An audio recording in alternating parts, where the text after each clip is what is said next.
kunut subuh itu ada dalilnya. Kunut subuh terus menerus ada dalilnya, hadisnya dhaif. Dhaif itu artinya apa? Lemah. Lemah itu boleh dipakai atau tidak? Nggak boleh dipakai. Begitu, hadisnya ada dhaif. Kalau dhaif nggak boleh dipakai. Bahkan ada sahabat bertanya, seorang anaknya dari sahabat bertanya, wahai ayahku, engkau pernah sholat di belakang Abu Bakar, di belakang Rasulullah SAW, Abu Bakar, Umar, Utsman, Ali, radhiyallahu anhum. Apakah mereka kunut subuh? Dijawab oleh bapaknya, ai bunayya muhdatsun, wahai anakku, kunut subuh itu muhdats. Apa makna muhdats? Beda. Bahkan lebih tegas lagi di Sunan Nasai dijelaskan, ai bunayya bid'atun, wahai anakku, kunut subuh itu bid'ah. Kalau beda nggak boleh kita ikut.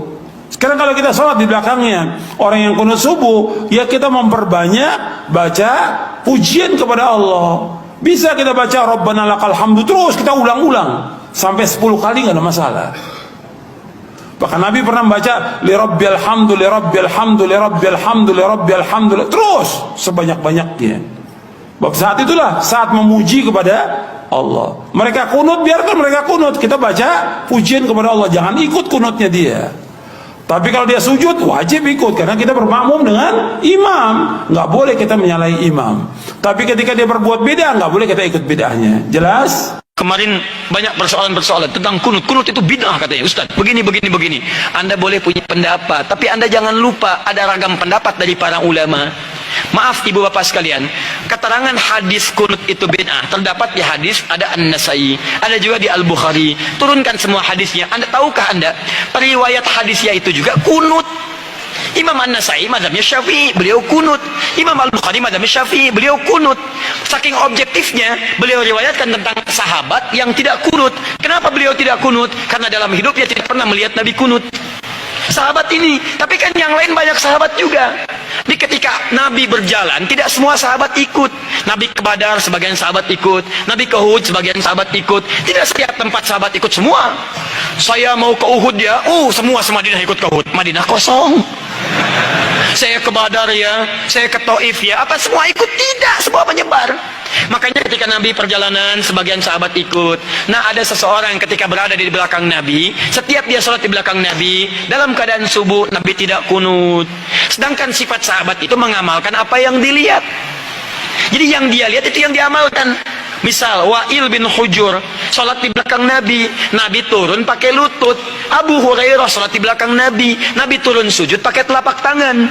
Walaupun keduanya tahu riwayat itu, tapi mohon maaf, mereka mengamalkan apa yang dilihat. Wa'il pakai lutut, Abu Hurairah pakai telapak tangan. Dua-duanya benar, yang salah yang pakai kepala duluan. Belum apa-apa sudah ramai kepalanya, ini bid'ah, ini salah, ini itu muka Anda dari ujung kepala sampai ujung kaki bid'ah tuh. Kenapa? Karena Anda tidak belajar hadis dengan ilmunya. Ini yang tidak kunut di belakang Nabi karena dia sholat di belakang Nabi, Nabi nggak kunut. Tapi ada sebagian sahabat sholat di belakang Nabi, Nabi pernah kunut. Ada Abdullah bin Umar, Nabi mengajarkan kunut pada Al-Hasan cucunya. Dari situ disimpulkan oleh ulama. Apa kesimpulannya? Yang mau kunut silahkan. Maka Imam Malik kunut, kunutnya sebelum ruku disirkan. Imam Malik itu Masya Allah, anak sahabat besar. Anas bin Malik, lahir anaknya Malik bin Anas, 93 Hijrah, lahirnya di Madinah, tumbuh di Madinah, besar di Madinah, jadi mufti di Madinah, wafat di Madinah, dikenal dengan Imam Madinah, Darul Hijrah, Imam Madinah. Imam Madinah kunut, kunutnya sir. Imam Syafi'i muridnya Imam Malik, lahir tahun 150 Hijrah, kunut. Beda dengan gurunya, Syafi'i dijaharkan, kunutnya ba'da ruku, bangun setelah i'tidal dijaharkan. Bacaannya sama dari Nabi, Allahumma hdini fiman hadid. Kalau jadi imam, Allahumma hdina fiman hadid. Imam Abu Hanifah wafat tahun 150 Hijrah, memilih yang tidak kunut, ngambil hadis sahabat yang tadi. Karena kata beliau asalnya tidak kunut. Ada kejadian di Bir Maunah, Nabi kunut, setelah itu tidak kunut lagi. Maka disimpulkan kunut itu menurut saya tidak ada. Karena sementara saja, setelah itu tidak ada. Maka kembali ke asal, tidak ada kunut. Abu Hanifah tidak kunut. Diamalkan itu dari yang tadi. Imam Ahmad datang kemudian, lahir tahun 163 Hijrah. Imam Ahmad muridnya Imam Syafi'i. Syafi'i muridnya Imam Malik. Imam Malik masa yang sama dengan Imam Abu Hanifah. Wafatnya duluan Abu Hanifah. Apa yang terjadi dengan Imam Ahmad? Kata Imam Ahmad, saya ambil yang pertengahan. Tengah-tengah saja. Ini kunut jahar, ini tidak kunut. Saya ambil tengah-tengah. Apa tengah-tengahnya? Nabi kunut saat ada peristiwa besar membutuhkan doa. Sebelumnya tidak kunut, saat ada peristiwa itu beliau kunut, setelah itu tidak kunut lagi. Menurut pemahaman Imam Ahmad bin Hanbal, maka saya simpulkan kunut itu saat ada peristiwa besar saja yang butuh doa. Peristiwa besar butuh doa namanya nazilah, maka dikenal dengan kunut nazilah.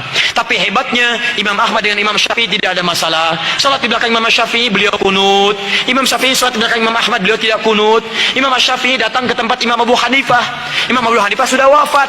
Ketika beliau memberikan ilmu di tempatnya, kemudian diminta jadi imam saat subuh, beliau tidak kunut. Selesai itu kata muridnya, "Ya Imam, kenapa Anda tidak kunut?" Kata Imam Syafi'i, "Saya menghormati pendapat di tempat Imam Abu Hanifah yang tidak kunut." Luar biasa. Imam besar, ahli fikih, imam madhab, ahli hadis, paham hadisnya, tidak ada masalah. Antum bukan imam besar, jadi makmum kadang-kadang, Quran belum hafal, hadis belum tahu, Masya Allah, gara-gara masalah kunut pada tidak ke masjid. Yang kunut benar, yang tidak kunut benar, yang salah yang tidak sholat subuh. Tuh, ini masalahnya. Jadi kalau guru-guru bersanad itu enak. Silakan, Imam Malik wafat di Madinah, tapi mazhabnya menyebar di Libya, Tunisia, Maroko. Jadi kalau antum ingin melihat mazhab ahli Madinah dulu, prakteknya di Libya, prakteknya di Maroko, prakteknya di Tunis. Tiba-tiba datang orang sekarang yang tidak tahu ilmu mengatakan, Masya Allah, lebih bagus orang Madinah dibanding dengan orang Libya. Dipecah-pecah kita di situ. Padahal dua-duanya bagus. Madinah sekarang mazhabnya Ahmad bin Hanbal, datang belakangan.